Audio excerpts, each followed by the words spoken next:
This is the Value Investor Podcast with Tracy Reinick. All things value, all the time. Welcome back, value investors. So I'm intrigued about the shopping mall this spring.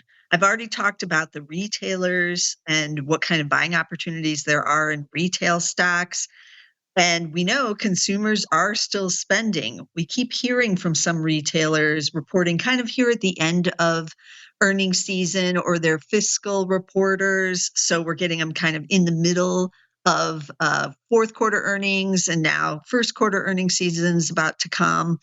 And some of them, people keep waiting for the shoe to drop. Like, the consumer is going to pull back. They're going to stop spending, but it's just not happening yet. And this is kind of a global phenomenon so far. We've had a couple global companies report recently, Nike, PVH, which owns Calvin Klein and Tommy Hilfiger, and Lululemon, all selling globally and all saying that things aren't that bad, that in Europe, the consumer is spending much more than everybody thought. China's still reopening, but not that bad. And North America holding up quite well as well. But I didn't really want to talk about the retailers again on this podcast. And instead, again, I am intrigued about the actual shopping mall, the actual buildings. So what can you do on the real estate side if you're interested in investing in what's going on at the mall? Are there any deals in those stocks? Those are in REITs, remember, Real Estate Investment Trust. That's what it stands for. It's REIT. And remember, in a REIT, the company has to pay out a certain percentage of their free cash flow, basically, back out to the investors.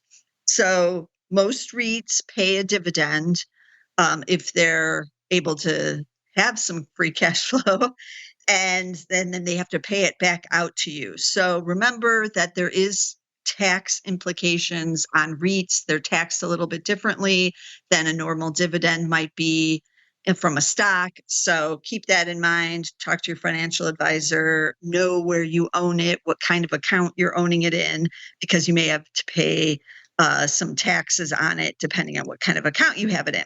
But a lot of people do like to buy REITs because you are basically an owner of the real estate. And a lot of us, I don't know about you, but we don't really have the cash on hand to go buy our own apartment building, our own shopping mall, our own storage facility, our own, commercial skyscraper, or whatever the real estate is. We just don't have the firepower. So instead, we invest in these REITs that are doing it for us, and we're part owners and we reap some of the benefits. So the malls have been much maligned over the years. And it basically did start well before the pandemic. Remember, the shopping mall was dead. I've talked about it many times on the podcast over the years. Nobody wanted to go to the shopping malls. You had the big department stores closing, like the JCPenney's closing down a lot of its operations, even Macy's, a lot of the suburban malls kind of fumbling or closing. And then you had the pandemic, and that made it worse at a lot of the shopping malls because the stores closed. Nobody could actually go to the shopping malls. The movie theaters shut that were in some of the shopping malls. People really did think that was finally going to be the end of the shopping malls. But no, nothing keeps a good shopping mall down. It just doesn't. And once we had a reopening of the actual physical stores, a lot of people thought, again, everything's shifted online. It's going to stay online now because that's what we got used to during the lockdowns and shutdowns during the pandemic. But again, that was wrong. No, we wanted to leave our houses. We wanted to stop looking at our computers to shop, go to school, to work. And we wanted to go back out into the world. And a basic thing, like even going to your local mall and just walking around from store to store for fun, became fun and entertainment, and really saw a big resurgence. So it was a little rough going there during the pandemic. Most of the mall REITs, they, slashed their dividends immediately. They stopped paying them altogether. And they tried to hoard as much cash as possible. And slowly but surely, we saw the reopening. We saw foot traffic return with some of the malls that rely a lot on travel. There are a lot of malls where we all know we go on vacation to, say, Orlando. Well, you can only go to Disney World or Universal like so many days. So what else are you going to do? You're going to go to that outlet mall. And that business started coming back in 2021, but certainly last year in 2022. And now many of the malls are back to pre-pandemic levels on occupancy and volumes per square foot and rental pricing and all the things that you want to be looking at when you're owning real estate. And most of them, if not, I believe all of them now, are mainly back to paying some kind of dividend again. That came back a while ago. So now you do get the dividend. So a lot of income investors like to look at the REITs and especially some of these retail REITs for dividends. And I'm going to talk about three today because these are three that I've either owned, and I owned them right before the pandemic hit, and then we had to sell out of them real quick here in my Zacks portfolios. And I've been watching them since then to get a grasp on what's going on the retail side. But it is kind of been a success story, but some of the stocks are still struggling. So are these deals? Should we be considering some of these mall retailer REITs? Let's take a look at three of them and see what's actually going on. So the first one I'm bringing you is one of the outlet REITs, and it's Tanger Factory Outlet Centers. We've all probably been to one of these. I know I've been to several of them. They are an upscale open air outlet center. They're in 20 states and Canada. Again, most of us have probably been to one at some point. And the ticker is S as in Sam, K as in, I'm trying to think of an actual K, Kentucky, K as in Kentucky, and T as in Tom, SKT. Don't ask why it's SKT when they're Tanger Factory Outlets. I'm not sure. Market cap only about 2 billion, so they're on the smaller side, and they are in the REIT and equity trust retail industry. That's their industry, and right now that's ranking 75th out of 249 industries. That's top 30% though.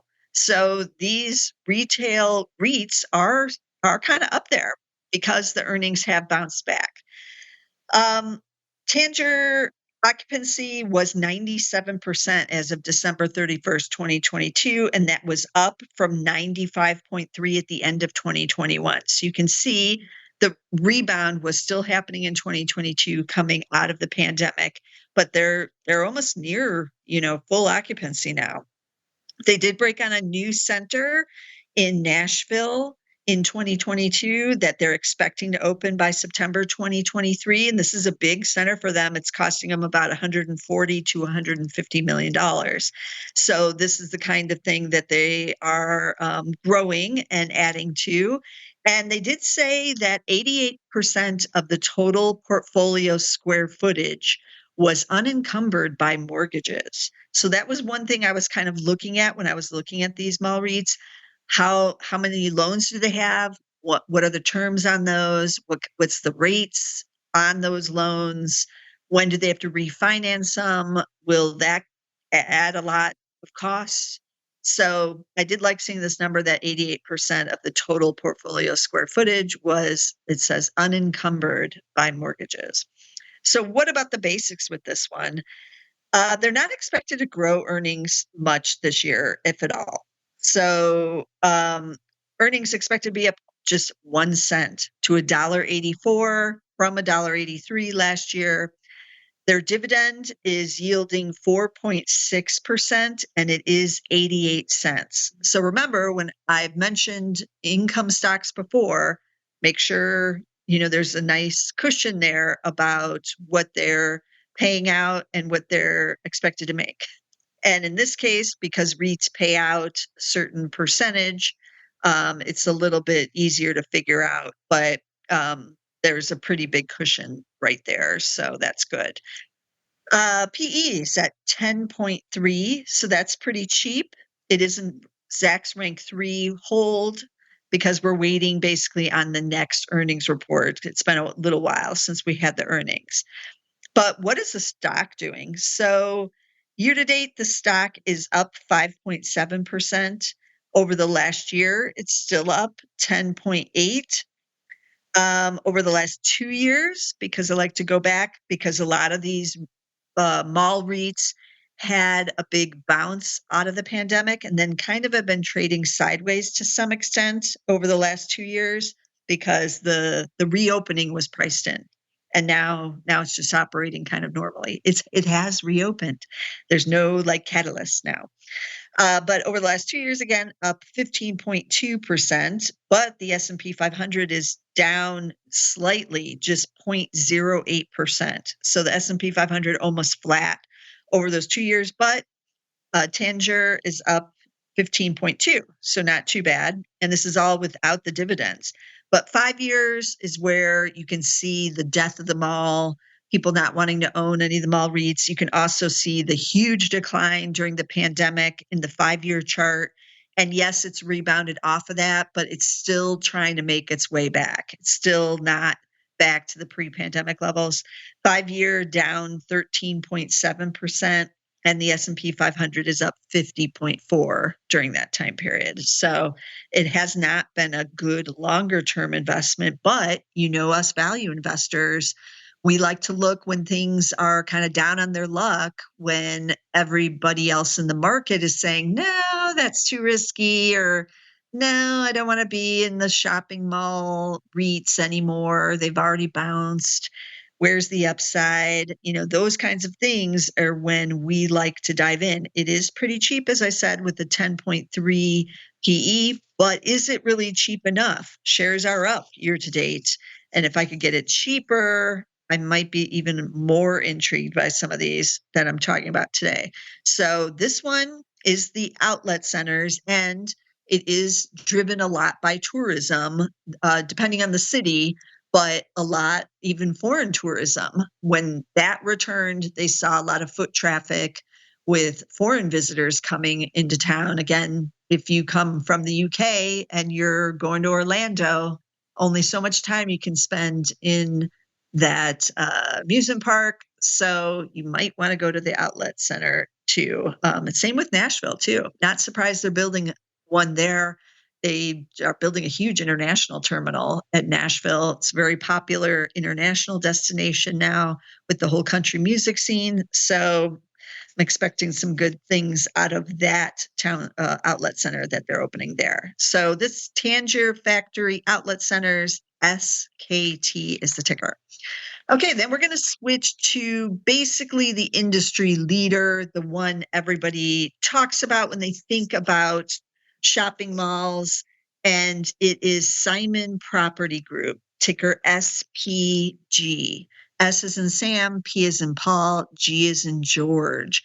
And they call themselves the premier shopping, dining, and entertainment company, but they are global. They're in North America, Europe, and Asia. And their US malls, they do have some premium outlets, and their occupancy has also improved. As of December 31st, 2022, it was 94.9% versus 93.4% in 2021, the end of 2021. They did say on their loan side that their loans, the weighted average interest rate for those outstanding is 5.3%, just so you kind of know where they stand on that. And they, in 2022, opened their 10th premium outlet center in Japan in October. So again, this is a global story. Shopping is a global story. So if you want the global exposure, Simon Property Group is the one for you. Now, again, they are the bigger cap, 34 billion market cap. They also do pay a dividend. It's yielding 6.9%. Pretty juicy, right? Pretty good. That's $7.20 a share. And they recently did raise the first quarter dividend by 15 cents or 9.1% to $1.80. That's being paid out on March 31st. So we've missed that one. If you're not in it already and you didn't get in by the deadline to get the dividend, then we've missed out on that one. But the dividend looks pretty juicy here. But what about those earnings? So 2023 earnings look kind of similar to the Tanger, only expected to be up 1.4% to $12.04 from $11.87. And some of the estimates were cut in the last 30 days. So the analysts got a little too bullish about 2023 and have pulled back a bit. What about the shares? So over the last year, they're actually down 19.3%. And it looks like they might have bottomed in September 2022. They have rallied off those lows, but that is contributing to how cheap this stock is and the high dividend yield too. Over the last 2 years, they're down 7.8. And remember, the S&P 500 was basically almost flat in those 2 years. And then 5 years is where you really see the hard hit of COVID. They're down still over that 5-year period, 31%. And they had huge decline in the COVID because they had the global exposure to COVID being shut everywhere, basically. And now they have rebounded off that, but it's just going to take a lot longer to get back there. They did say in 2022 they generated 4.5 billion in funds from operations, and they returned 2.8 billion to shareholders in cash dividends and share repurchases. So things are looking okay on that aspect of things as far as the dividend and what cash flow is being generated and coming back to the shareholders. But again, this is a global play, so it's a little bit trickier than just the US. How cheap is it? 8.7 times. That's the PE. That's pretty cheap.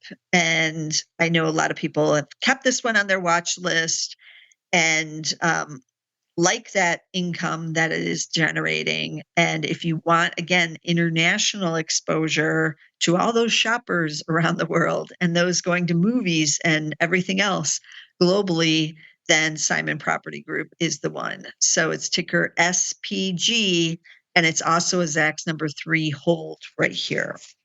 Okay, then we're going to switch over to a smaller company again, but you may have been to one of their malls here in the US. It's Masaryk, and that ticker is MAC. M as in Mary, A as in Adam, C as in cat. They only have a market cap of 2.1 billion.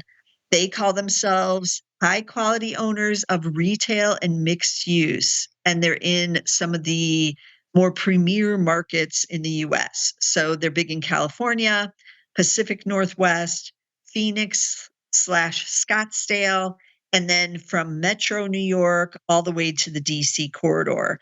They call their developments, a lot of them are town centers. They have 44 regional town centers now. One of the ones they were recently talking about is the Santa Monica place. If you've ever been to that one in Santa Monica, it is the one with the Nordstroms in it, the Nordstrom's Mall, or the Santa Monica place, as it's called. So that's the kind of type of mall that they own, with a lot of the upscale stores and movie theaters, and now some museums or experiences are going into some of their malls. And in 2022, they finished, they said, with the strongest annual leasing volumes for the company in well over a decade. Their portfolio occupancy as of December 31st, 2022 was 92.6%, and that was up 1.1% from 91.5 at the end of 2021. What are these shares doing?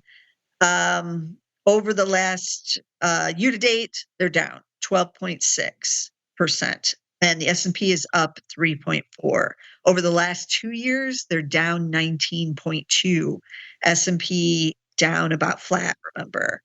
And 5 years, that's where some of the devastation is, down 83% versus the S&P up about 50. So how cheap is it? It is very cheap. It has a forward P of just 5.4. So very, very cheap here. But the earnings estimates are expected to decline this year in 2023. That could be why the shares are getting more beat up than some of the others that I've mentioned, because they're not able to hold on to these earnings gains. So expected to fall about 8% to $1.81 from $1.96.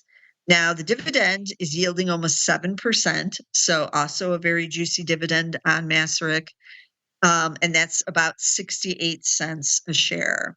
So they're in the realm of, okay, they're not paying out more than what they're making. And remember, the REITs have requirements about what must be paid out of the free cash from operations type of stuff. So keep that in mind.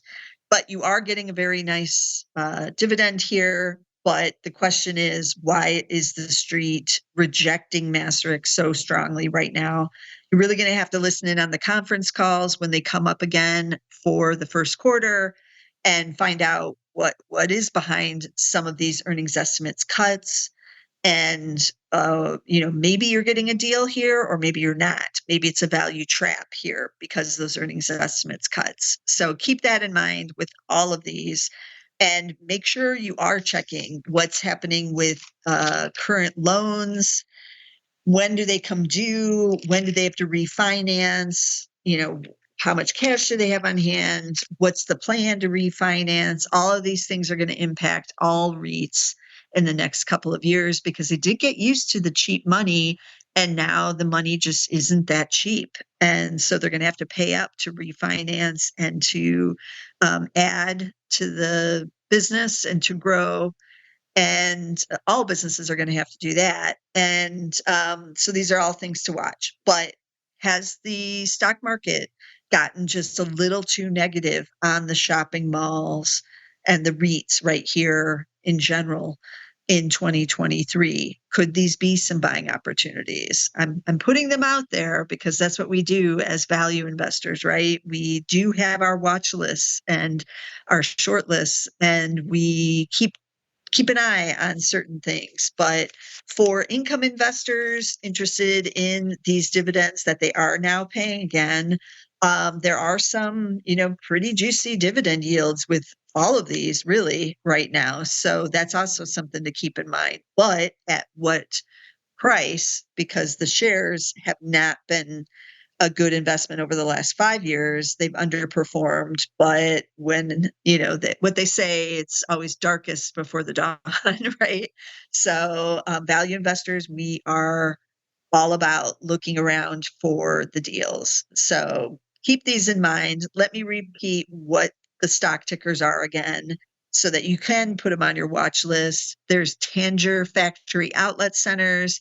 SKT is that ticker. We had Simon Property Group. That's the big one, international, big guys. SPG is the ticker. And then we had Masaryk. That's US. That's the kind of like entertainment, retail, mixed use. And that one is the one where earnings are expected to decline this year, though, ticker MAC. And as always, I'm out there looking around for possible deals and places where the rest of the market is kind of ignoring or running away from, where we might find some deals and run towards it. So every week, I'm trying to bring you as many value stocks as I can.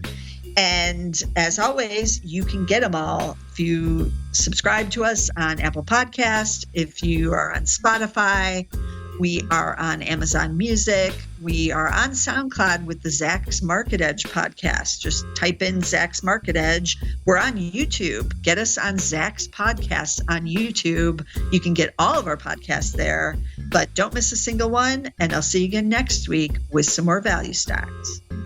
This material is being provided for informational purposes only, and nothing herein constitutes investment, legal, accounting, or tax advice, or a recommendation to buy, sell, or hold a security. Do not act or rely upon the information and advice given in this podcast without seeking the services of competent and professional legal, tax, or accounting counsel. Publication and distribution of this podcast is not intended to create, and the information contained herein does not constitute an attorney-client relationship. No recommendation or advice is being given as to whether any investment or strategy is suitable for a particular investor. It should not be assumed that any investments in securities, companies, sectors, or markets identified and described were or will be profitable. All information is current as of the date herein and is subject to change without notice. Any views or opinions expressed may not reflect those of Zacks Investment Research as a whole.